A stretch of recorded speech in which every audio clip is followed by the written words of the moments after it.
भैया light of कर दीजिए।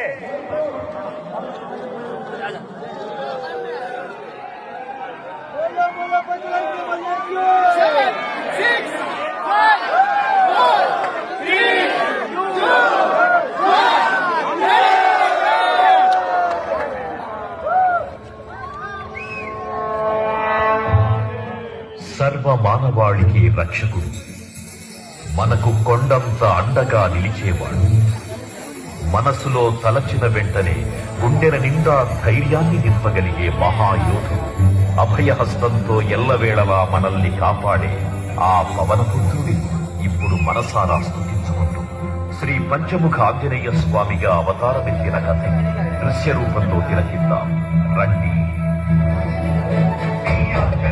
ప్రసన్నాంజనేయం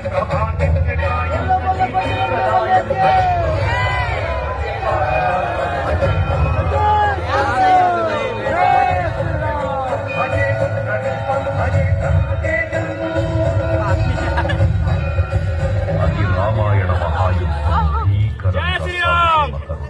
శ్రీరామచంద్రుని సారథ్యం వానర సైన్యంతో విజృంభిస్తూ లక్ష్మణస్వామి తనతో పోరాటం చేస్తున్న రావణుడి కుమారుడు ఇంద్రజిత్ తలని బాణంతో ఒక్క వేటుతో వేరు చేశాడు. ఇంద్రజిత్ మరణ వార్త విన్న రావణుడు